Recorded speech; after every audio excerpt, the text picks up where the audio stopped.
हारून साहब, कैसा पाकिस्तान हमें चाहिए?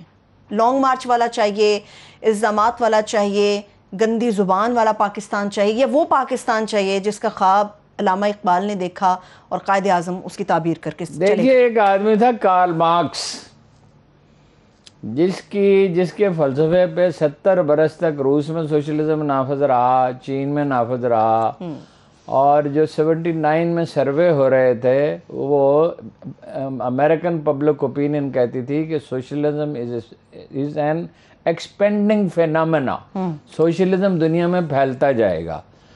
फिर रूसी फौज अफ़गानिस्तान में दाखिल हो गई और वो सारे अंदाजे गलत साबित हुए, और सोशलिज्म न रूस में है न चीन में है, इनफरादी मलकियत बहाल हो गई।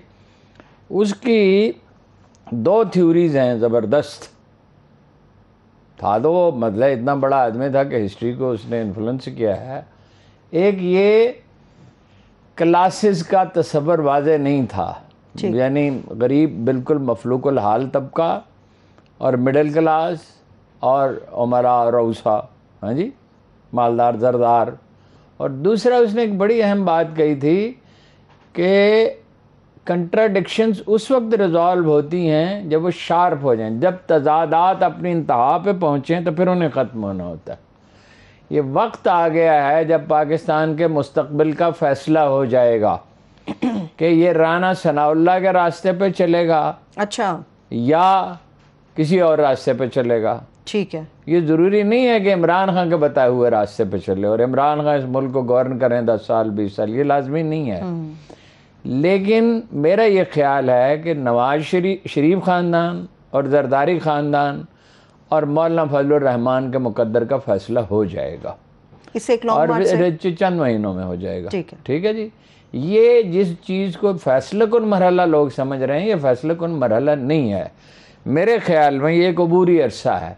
इसमें होगा ये कि एजिटेशन की वो शक्ल तो नहीं होगी जो इमरान खान ने सोची थी। ये तो अल्लाह ही जानता है ना कि कैसे बंदों को क्या पता होता है क्या होना है। बेशक जो तो वो ये यहाँ इंसान ज़मीन पे प्लान कर रहे थे तो ऊपर भी तो कोई प्लान कर रहा होता है ना।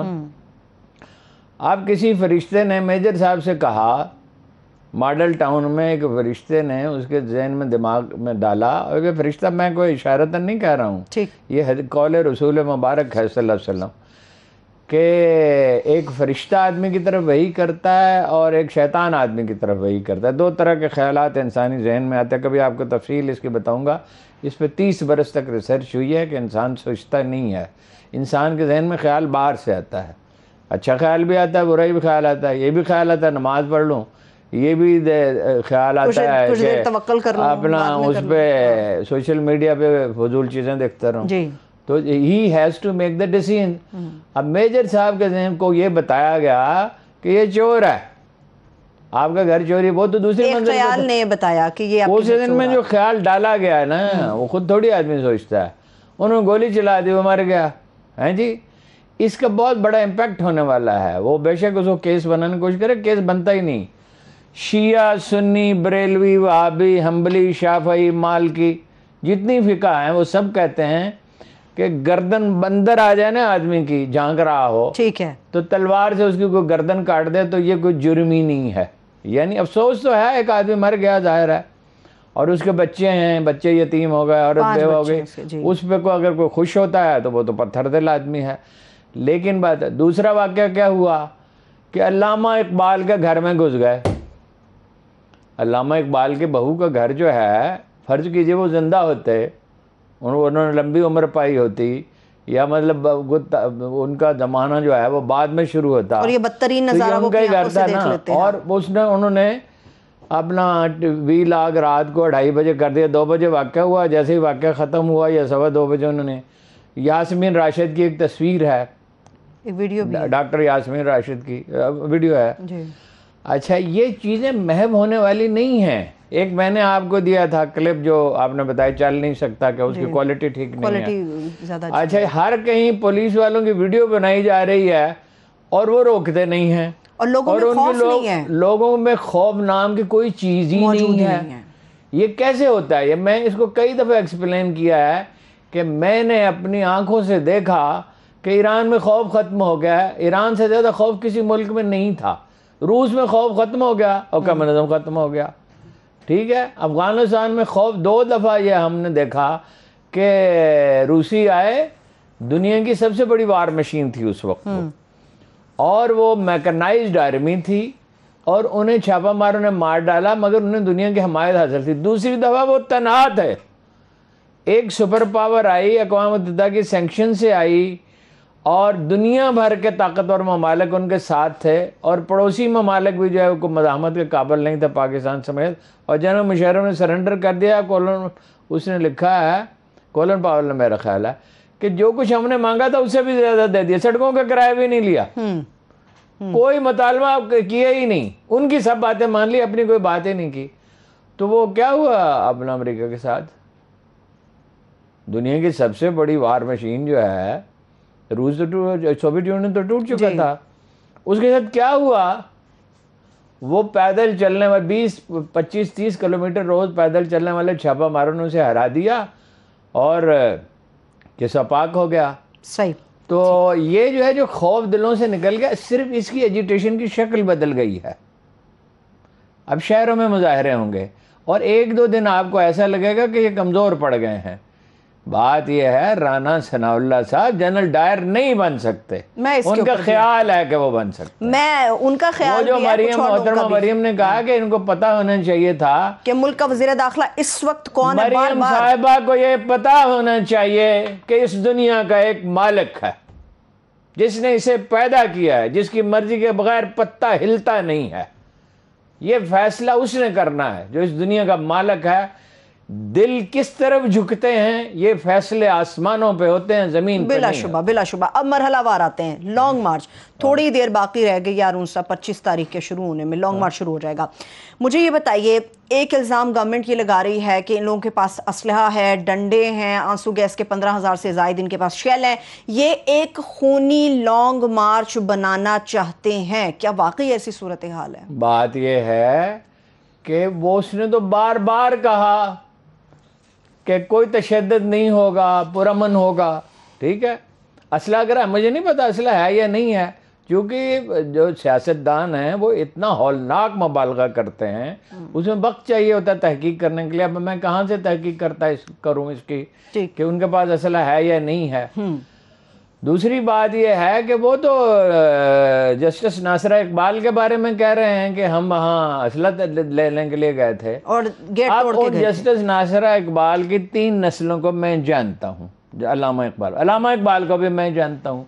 मैं आपको ये बता सकता हूँ कि अगर इस वक्त इकबाल जिंदा होते, इसलिए नहीं कि मैं को बड़ा आलम फाजिल हूँ, मगर मैंने उनके बारे में सारी ज़िंदगी पढ़ा है। 40 साल गुजर गए मुझे अल्लामा इकबाल के बारे में पढ़ते हुए। तो डॉक्टर साहब बकरा जबा होते हुए तो देख नहीं सकते थे। जावेद इकबाल साहब की बात आप कर रहे हैं? अल्लामा इकबाल भी, जावेद इकबाल भी बेटे को भेजते थे बकरा जबा होते हुए, देखो वो भी नहीं देखना चाहता था। इस वलीद इकबाल को भी मैं जानता हूँ। जस्टिस नासरा इकबाल साहिबा से की खिदमत में भी हाजिर होने का इत्तफाकन मौका मिला। डॉक्टर साहब से भी की ज़ियारत हुई, जावेद इकबाल साहब से भी, उनसे भी गपशप होती रही। इस घर में तो गुलेल नहीं रखी जाती। और ये असलहा 4-5 नस्लों से डॉक्टर साहब के वालिद साहब भी गुलेल नहीं रखते थे घर में। असला तो बहुत दूर की बात है, वहाँ असला ढूंढ रहे थे। तो ये इसका मुझे नहीं पता, जुलूस में कुछ लोगों के पास अगर असला होगा तो मुमकिन ना हो, मैं नहीं कह सकता। लेकिन सवाल, किसी के पास रियासत से ज़्यादा असला है, किसी के पास पुलिस से ज़्यादा असला है, किसी के पास रेंजर से ज़्यादा असला है, किसी के पास फौज से ज़्यादा असला है। भाई सियासी जमातें असले के बल पर तो नहीं जीतती हैं। सियासी जमातें हुकूमतों को शिकस्त अगर देती हैं तो सस्टेन्ड एजिटेशन से देती हैं, ऐसे एजिटेशन से 77 में जो जारी रहा देर तक।